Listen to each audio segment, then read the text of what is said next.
Hello everyone, welcome back to online physics classes for class 11 students. Let us continue chapter 2, units and measurement. Today we are going to study about measurement of time. What is time? What is time interval? How to measure time and what are the different units to measure the time that we are going to study in the today's session. In the previous classes, we already studied about measurement of length as well as measurement of mass. So this is the third point, that is measurement of time. So let us start the class. First we have to know what is time. Here you can observe the first point, a measure of the duration between the occurrence of the two events. When two events happens, the duration between those two events is measured and that measurement we can call it as time. What is time? A measure of the duration between occurrence of the two events. For example, if a person is traveling from point A to point B, the two events are happening. Initially, the person is at point A. Let us take the time is equal to 0. This is the beginning. When he start to travel from point A to point B, this is the duration between the two events which are happening. Now we can measure the duration between the two events. The duration between these two events is called time. Yes, what is time? A measure of the duration between occurrence of the two events. Occurrence means happening, right? Which is going to happen between two events. So that duration we can call it as time. You can observe the second and third point. These two statements are given by the scientist. The scientist Albert Einstein, according to Einstein, he said that time is simply what a clock reads. How he defined time here? Einstein said that time is simply what a clock reads. Now what the clock is showing, that may be a wall clock or you can take a wristwatches. What it shows, that is a time. It was said by the scientist Einstein. The scientist Isaac Newton, he said that time is that which flows uniformly forward. Yes, we know that always the time is in forward direction, not in the backward. We can't move the time in the backward direction. We can't move to the past. Always the time is going to forward. So according to the scientist Newton, he said that time is that which flows uniformly forward. So these statements were given by the scientists Einstein and Newton. But in general, how to define a time? Time is a measure of the duration between the occurrence of the two events. So this is called time. Now this is time interval. Most of the time we are using the word time interval, right? How to define a time interval? You can see the first point. The length of the time between the beginning and the end of some event is called time interval. So we are going to measure the duration from beginning to end. How much time is taken by the object from its beginning to end point? That gives a time interval.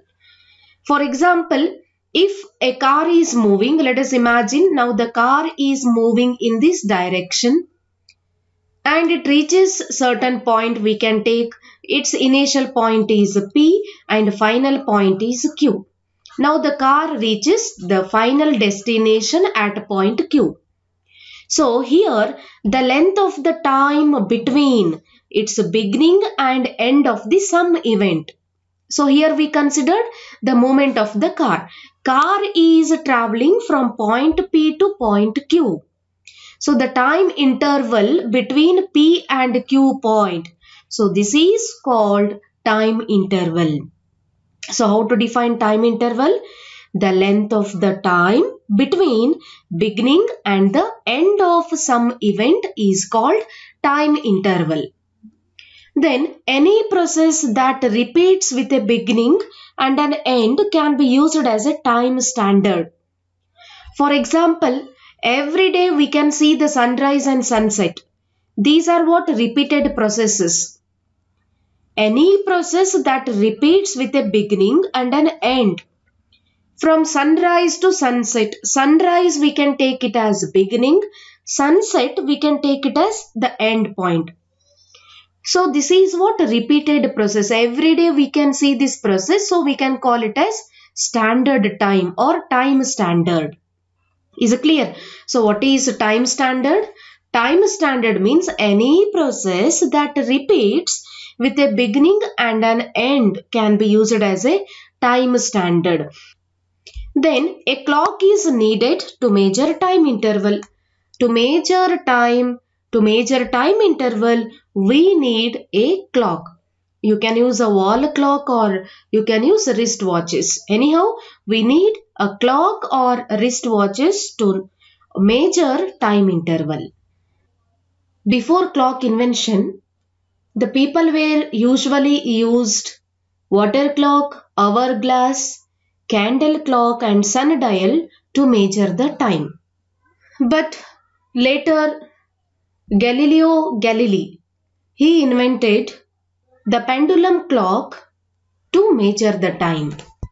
You can see here the scientist Galileo Galilei. We must thank to this scientist Galileo Galilei for replacing all these devices by clocks and watches. So nowadays some of the clocks or the watches are so accurate that they are beyond our imagination. The pendulum that you see in wall clocks started this replacement and Galileo was responsible for this. So this pendulum clock was invented by Galileo Galilei in the year 1583. Galileo Galilei discovered that the time taken for a single oscillation of a pendulum of a given length is always constant. So in the year 1583, what he said Galileo Galilei, for the time taken for single oscillation. First we have to know what is oscillation. If I am going to consider this pendulum, you can observe this wall clock. Here there is a pendulum. Time taken for single oscillation. Single oscillation means if I am going to consider that pendulum from left point to and fro motion, from point A to point C, it is going to oscillate. Again it will be come back to its original point A. From point A to point A, to and fro motion, that gives one oscillation. So initially when we leave that pendulum from point A, it is going to oscillate and it reaches the right side point C, and again it starts to oscillate and again it reaches the left side point A. A to A, O, C, C, O, A. So this gives one oscillation. So the Galileo Galilei, he said that the time taken for a single oscillation of a pendulum of a given length is always constant, and this is responsible for controlling the time elements in the clock. Time elements in the clock means you can observe the hour hand, seconds hand as well as minute hand. All these clock elements were maintained by this pendulum. Any phenomenon that is repeated over and over again serves as a clock for the measurement of time interval. So we are using a clock to measure the time. In earlier days, the people were using water clocks or they used sundial or some other candle clocks they were used. Later, Galileo Galilei invented pendulum clocks. Here, that clock measures time interval. Any phenomenon that is repeated over and over again serves as a clock. And this is for the measurement of time interval. We are using a clock for the measurement of time interval. So clock means what here? Any phenomenon that is repeated over and over again serves as a clock. And the phenomena in the nature that repeats at regular time intervals are. So in the nature you can see so many natural phenomenon which repeats again and again at regular interval of time. For example, a rotation of Earth about its own axis.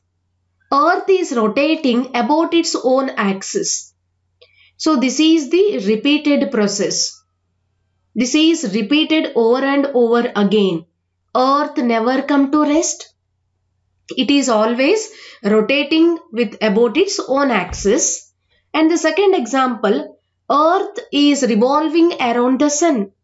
We know that revolution of Earth around the sun. That means Earth is revolving around the sun. With that, it is rotating about its own axis. These all are what? Regular processes. And one more example, oscillation of the simple pendulum. When we are using simple pendulum, that pendulum is oscillating repeatedly. So these are what? Some natural phenomenon which are repeated over and over again. To measure these repeated processes, we are using a clock, and that clock is used for the measurement of time interval. Atomic standard of time. Now we are using an atomic standard of time, and this is completely based on periodic vibrations which are produced in a cesium atom to maintain the standard time. For example, to maintain our Indian time, in Delhi, in laboratory, national laboratory, they are using cesium atom, or we can call it as atomic standard of time, or sometimes we can call it as a cesium clock. So this is the basis of the cesium clock. Sometimes we can call it as atomic clock, which are used in the national standards. See here, the measurement of time interval based on periodic vibrations produced in a cesium atom is called atomic standard of time. What it mean? This cesium atom, it is the universal active element. So this cesium atom gives accuracy of measurement of time interval. So that's why this cesium clock or the cesium atom is used in the clocks to maintain standard of time or atomic standard of time in the national level. So what do you mean by atomic standard of time? The measurement of time interval based on periodic vibrations produced in a cesium atom. Here what happens, in this atom contains number of electrons, protons, neutrons. Here in the outermost orbit of this cesium atom, one electron is present and that electron vibrates. That electron starts to vibrate, and those vibrations are counted, which gives atomic standard of time. How to define atomic standard of time? The measurement of time interval based on periodic vibrations produced in a cesium atom is called atomic standard of time. So this is the basis of cesium clock and also called as atomic clock. The vibrations of cesium atom regulates the rate of cesium atomic clock, just like the vibrations of a small quartz crystal regulates a quartz wristwatch. So you can observe in the wristwatches, there is a minute hand, seconds hand as well as hours hand. So those are quartz crystal that regulates the vibrations of those small quartz crystal that regulates the quartz wristwatch. Likewise, in this atomic standard of time, cesium atom regulates the cesium atomic clock. Atomic clock was regulated by cesium atom. Wristwatches are regulated by quartz crystals. You can observe this video here. In cesium atom, this is a cesium atom, it has one electron in the outermost orbit. When this electron oscillates between two hyperfine levels, 1 and 2. Between these two hyperfine levels, in the outermost orbit, there is an electron and this electron is oscillating. And this produces a wave. You can see here, this would have some characteristics. That is, time taken to complete one wave is called period. One period means what? Time taken to complete one wave. This gives one wave. This is called one period. What is one period? Time taken to complete one wave is called one period. If this wave covers exactly 9,192,631,770 vibrations. When this electron completes 9,192,631,770 cycles or vibrations or oscillation, that gives 1 second. Now, using this cesium clock or by using this atomic standard of unit, easily we can define 1 second. Yes, now tell me how to define 1 second. In the cesium atomic clock, the second is taken as the time needed for 9,192,631,770 vibrations of the radiations corresponding to the transition between the two hyperfine levels of the ground state of cesium-133 atom. That gives 1 second. How to define 1 second using the cesium clock? In 1967, during the 13th General Conference, they given the definition of 1 second using cesium clock or atomic clock or atomic standard of unit. How to define 1 second? 1 second is defined as 9,192,631,770 periods of the radiations corresponding to the transition between the two hyperfine levels of the ground state of cesium-133 atom. That gives 1 second. Easily you can understand this definition by observing this video. You can observe this is a cesium atom. That electron is vibrating between two hyperfine levels, and when it produces one wave, the time taken to complete one wave, that gives 1 period. 1 period means here, if this wave exactly covers how much? 9,192,631,770. Then we can take it as 1 second. Is it clear how to define 1 second? So definition of 1 second is different before 1967. So during the 13th General Conference, so they given the definition of 1 second using cesium clock. Now there are different units to measure the time. But the standard unit we are using is second. This is the International System of Unit. The SI unit of time is second. Either you can write the full form SECOND completely you can write, or you can write simply S, that indicates a second. Other units of time, we can use 1 minute, 1 hour, 1 day, 1 month, 1 year. There are different units. Here 1 minute is equal to 60 seconds, 1 hour equal to 60 minutes and 1 day is equal to 24 hours. Anyhow, we are going to take the measurement of time only in terms of second, right? So this is all about measurement of time. So what is time? Remember, a measure of the duration between the occurrence of two events. That gives time. Einstein said that time is simply what a clock reads. And the scientist Newton said that time is that which flows uniformly forward. Then time interval is the length of the time between beginning and the end of some events.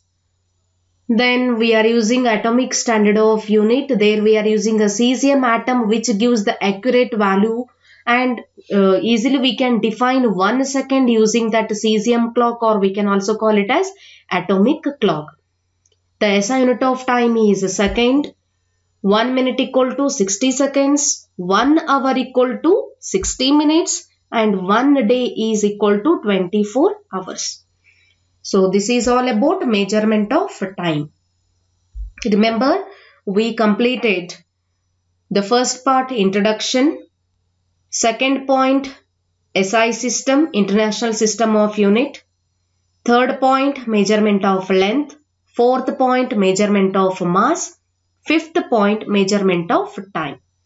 The 5 topics we covered in this chapter. Let us continue accuracy, precision and error in the next session. Thank you.